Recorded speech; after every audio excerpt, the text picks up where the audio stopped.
Welcome to Ready, Set, Kindergarten, a short podcast by Chattanooga 2.0 for parents of rising kindergartners in Hamilton County, Tennessee.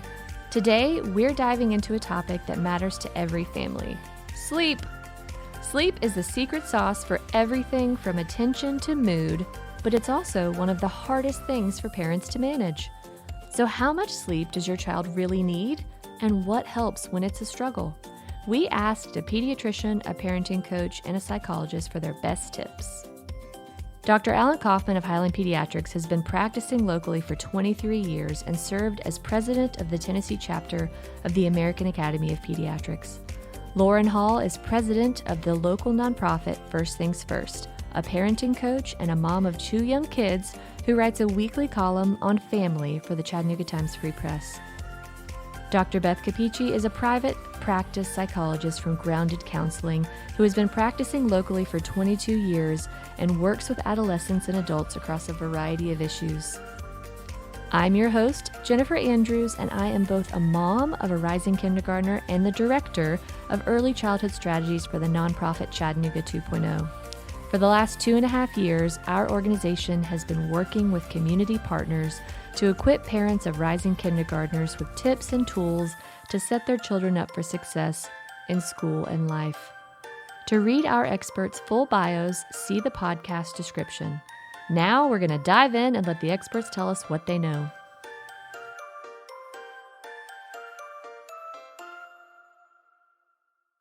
Hello again, Dr. Coffman. Hey, Jennifer. Thank you for joining me today.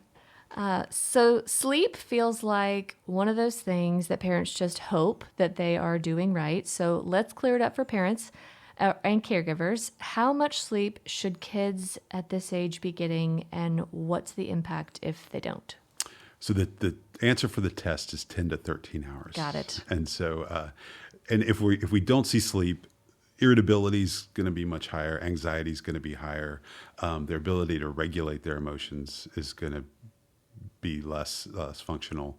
You're going to see that there's going to be destabilization through the day. So the way that they respond 1 minute versus another will be different, which makes it a lot harder to direct them, guide them, coach them, parent them.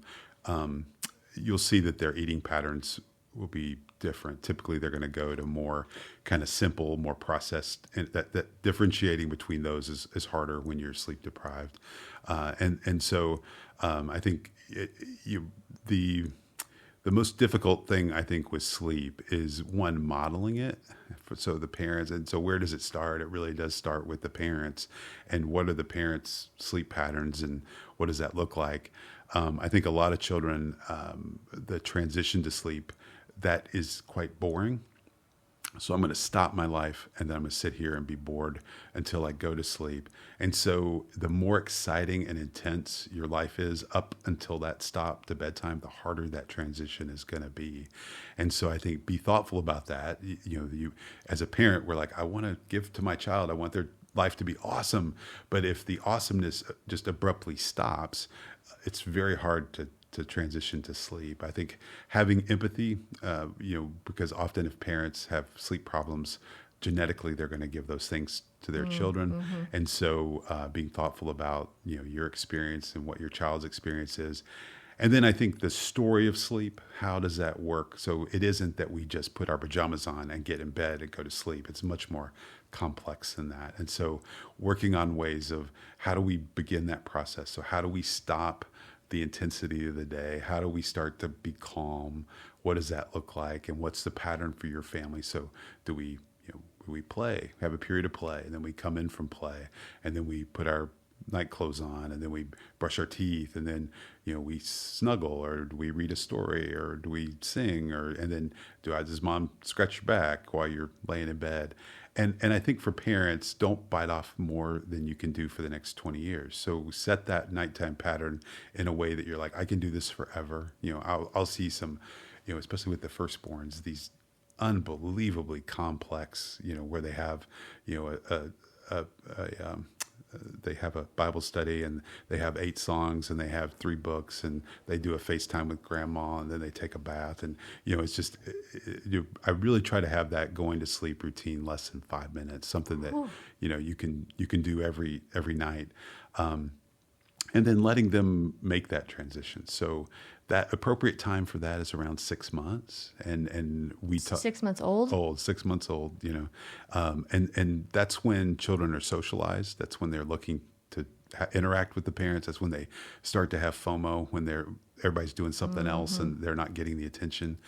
And so, and then you really like to have by 9 months that a child being able to initiate their own sleep on their own, to be independent in sleep initiation, that's in place, because at 9 months they're going to start to have sleep cycles like we have. And so you'll start, if they're, whatever it takes to get them to go to sleep, they will need, when they go through those sleep cycles and wake up to go back to sleep, they'll have to have that. And so that's why that 6 to 9 month period is really important with setting those leads. And if a child isn't independent by 12 months, it's hard. And so typically I'll see if a child's not independent in initiating sleep by a year, then they're going to need whatever it is. And often that's, constant contact with the parent. They're going to need that till 4 or 5 years of age. And so just being thoughtful, all along. And then I think watching your child. So if a child's difficult to awake in the morning, and then the other thing I really watch in a 4 and 5 year old is when they stop. So when the place that they always get captured is in the car seat. And so every time that kid hits a car seat, does he fall asleep or she fall asleep? They're not getting enough sleep. A lot of 5-year-olds will still need a nap. And so I encourage parents to have 2 quiet periods a day, have a morning quiet period and an afternoon quiet period where they're in a place that is not direct, is less light, lower lighting, and then they don't have any electronic toys there. So a place where they've got stuffed animals, they've got their favorite books, they've got some quiet, like a non-electronic car, truck, their dinosaur, but they can snuggle, do quiet play, and if they're tired, they can take a nap. And letting your children start to have that low distraction time where if they are tired, they can choose to take a nap. And I like to offer that twice a day when I'm with a 5-year-old all day long. A lot of 5-year-olds are so engaged that they're not going to sleep, but they need to have that kind of quiet rest time. The opportunity. I see a lot of our local childcare pre-K classrooms, as children get older and they kind of outgrow their nap, they still present the opportunity and then give them a quiet activity like a book to flip through. That way, if they didn't sleep good, they can still have a nap. And I would say too, if you are one of those parents who has a 45-minute bedtime routine, perhaps kindergarten is an opportunity as you're at the summer leading up to kindergarten to kind of set a transition point. Like once we start kindergarten, so let's practice a shorter, potentially bedtime routine. Well, and I love connecting it to a celebration. You're like, you're 4 now, or you're going to kindergarten. And so this is what kindergartners do. And then you tell a different story. So that night, we're not doing that like, hey, guess what? It's time for bed. We're doing something different. I would start weeks ahead of time being like, when you're 5 or when we get ready to go to kindergarten, here's what going to bed looks like. And I break it down into little pieces. Like we're going to have our 20-minute after dinner playtime, and then we're all going to clean up the playroom. And then you and I are going to go brush our teeth. We'll put on our pajamas. I'm going to read you a short story. You're going to get in bed. I'm going to turn on the nightlight. When the nightlight's on, you don't get out of bed unless you need to go to the bathroom. And then mommy and daddy are going to sleep in their bedroom. You're going to sleep in your bedroom. And then I'll come back. I'll turn the nightlight off. We'll get up. We'll put our clothes on. We'll eat breakfast together. And I'll tell that story 200 times. It's really important. The repetition is super important. And then it's appropriate with a 5-year-old that you would have some negative or positive consequences with that. So I love using bedtime with those things. So, you roll over at 2:00 in the morning and the 5-year-old is standing there staring at you or has somehow magically found their way in your bed. I will sit them up and be like, hey, you're not in trouble. Look at me. What are we doing? And what I want them to do is then redirect. I'd be like, you're supposed to be in your bed. And a child that redirects, you're not in trouble. You can, if you redirect, go back to bed, I'm not making a problem. But then if they start to dig in, I'll be like, when you get out of bed, and I do something that I can do over and over again forever. So I'll do 2, 3, 5 minutes off their bedtime for the next night. I keep a dry write board on the door that has the bedtime, and I make a big deal of crossing that out and like, all right, tonight we're going to bed at 7:58, and it can be very useful when you have other children who then get to stay up 2 minutes longer. Little friendly competition. Correct. That can be a very strong motivator for a 5-year-old. Thank you. You're welcome. Okay, next, we'll turn to Lauren Hall. She is the president of the local nonprofit First Things First and a parenting coach and a mom. Lauren, thanks for being here. Thank you for having me. Lauren, we've spoken about the impact that screens have on children's development, but now we're going to connect screens to sleep. Yes. We hear from kindergarten teachers that so many children are showing up to school tired before they even get the day started. Can you talk to us about whether screen time affects sleep and if you have any advice for winding down for bed or setting boundaries around screens at night? Absolutely. So lots of research shows using screens before bedtime definitely impacts your sleep and even your hyperactivity the next day. There was children and adults, right? For children and adults. Oh my goodness. If only we would learn this too. It's so hard. But there was a 2024 longitudinal study that we recently stumbled across at First Things First, and it showed that preschoolers with heavy evening screen use within an hour of bedtime, they slept less and had more hyperactivity the next day. Wow. Yes.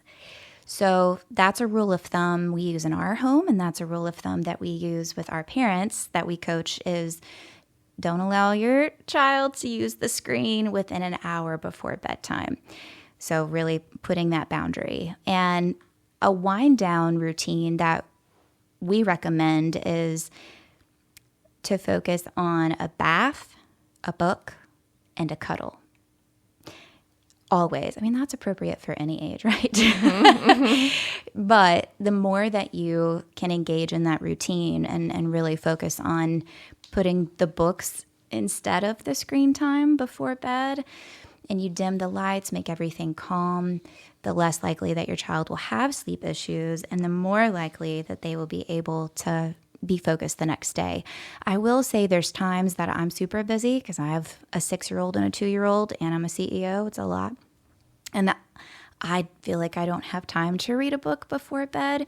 So something we've been doing is using Spotify or even YouTube, just playing on our Google Pod, where there's no visuals, no screen, it's just sound, and my kids listen to a story before bed. Yeah. Don't discount the audiobooks. Don't discount the audio. It's so true, because it's really physiologically the bright, fast-moving media is what delays your melatonin, right? So melatonin is what helps you sleep. If you keep that from producing, then you can't sleep, and it just keeps your brain buzzing. So audiobooks or regular books, an hour before bedtime, no screens. I love it. That's super helpful. Those are great tips. Thank you, Lauren. You're welcome. We also have a bedtime routine page in the Ready, Set, Kindergarten activity booklet to give your child some visual reminders, brushing your teeth, picking out your clothes for the next day. And it can also help you calculate your bedtime and wake up time, depending on what time you have to be at school the next day. So check that out. That's awesome. We'll next turn to Dr. Beth Capici, a local psychologist and a family therapist. Dr. Beth, emotional regulation and sleep seem tied together. Can you explain from your perspective why caregivers should care about how much sleep their rising kindergartner is getting? For sure. And I think that we all need to remember that no matter what the age, we all really need sleep. We all need healthy food. And I can go on and on about some of those basics, and I will later. But think about yourself. If you get a really bad night's sleep, do you think as clearly? Are you in a pleasant mood? If you don't eat well, do you function at your best self, and do you feel good? So I really think that remembering that kids are relying on you and us adults to teach them these lessons and to point out, like I often ask my kids, how'd you sleep? How'd you eat? I don't feel good, and I'm trying to get them to do that check-in and do that on their own for the rest of their lives. Right. But so many 40 and 50-year-olds don't even know how to do this. They don't even stop and think, I don't know what's wrong with me. There's something wrong with me. Right. Why do I feel like this? Oh, maybe it's because I didn't sleep very well last night. Yeah, the basics, like not putting gas in your car, not recharging your phone. Is your phone going to work well if you only charge it like up to 10%?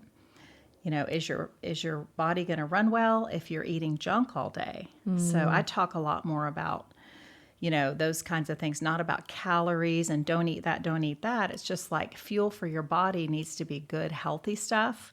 Water helps you. Coke doesn't help you. Right. Sugary drinks don't help you at all. They might make you feel good for a short time, but the aftermath, we're playing the long game. That's what I always try to remind myself is long game, basic life habits. Thanks, Dr. Beth. You're welcome. For more quick tips and resources to support your rising kindergartner, like videos and an activity booklet, visit www.chatt2.org/K-READY. And remember, with every story you read, skill you teach, or hug you give, you are the first and most influential teacher your child will ever have. Thank you for listening to the Ready Set Kindergarten podcast. And a huge thank you to the Chattanooga Public Library for allowing us to use their recording space and our 3 local experts.